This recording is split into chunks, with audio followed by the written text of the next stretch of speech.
Part four. This is part 4. I have flown, I think, once commercially. Philip and I are talking about flying here.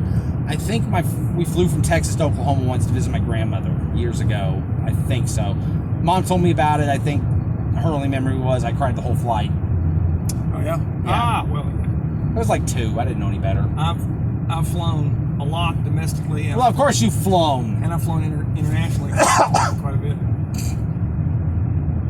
Had some interesting experiences with TSA. Of course. Yeah. I always kind of wanted them to be like Frank Abagnale. Come fly with me, come fly away, and then jump on a Pan Am flight and stay one step ahead of the feds.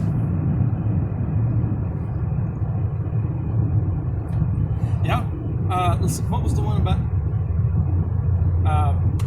The movie Catch Me If You Can. Yes, Catch Me If You Can. Tom Wonderful. Hanks and Leonardo DiCaprio. DiCaprio, Christopher Walken. Yep. I actually sat and saw a movie of his last night, actually. Biloxi Blues with him and Matthew Broderick. Oh yeah, that was I good. had never seen that. I sat one. Biloxi Blues. Yeah, that was a good. I didn't know they filmed all that up at Fort Smith. Chaffee. Yeah, I Fort never Chaffee. knew that. I saw it at the end of the credits Yeah, and I thought, they filmed oh wow, that's cool. They filmed a lot of that at Fort Chaffee. Sure did. I watched that last night. That was interesting. They still have the original World War II barracks, and a lot of the outdoor scenes and crossing the river. That was filmed in a little bayou there just off the Arkansas River. I sat and watched some of that last night. Interesting movie. Yeah, it was good.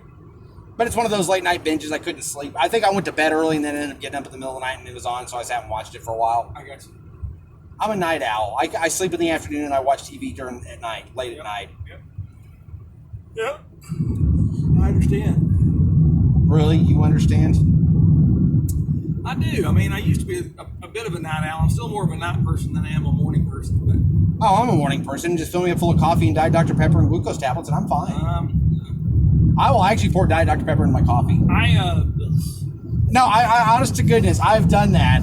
And people at work look at me as if I'm crazy. Well, there's a good reason why they're looking at you that way. But they know I like my steaks well done. They know I like my steaks well done, so they say, oh, well, that's Connor, and they go on about their day. I like a cup of hot tea. Well, technically it's a London fog. Earl Grey with honey and... of course it's a fog. Your brain's in a fog for the entire day because you drink that much. And then I have a Cliff Bar, and that's my standard. A Cliff Bar? Yeah, that's my standard morning breakfast. My morning breakfast consists of coffee, Diet Dr. Pepper, glucose tablets, Slim Jims, and or peanuts. Deborah wakes up and starts talking about things, and she thinks that I'm in a bad mood because I'm not speaking to her. No, you just haven't had your coffee. You just haven't had your stuff yet. I have nothing to talk about unless there was just some really fascinating dream that I've got to share with the world. I have nothing to discuss after 8 hours of sleep. Nothing happened. It was great, and so I just like silence and peacefulness in the morning.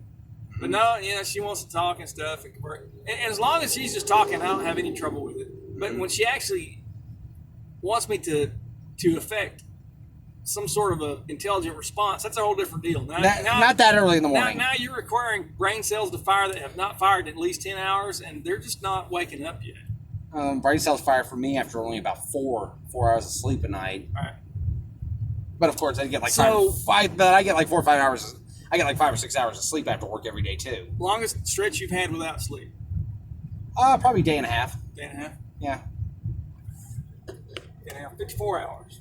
Wow. For me, I went 54 hours without sleep. I really do not recommend that. I wonder why.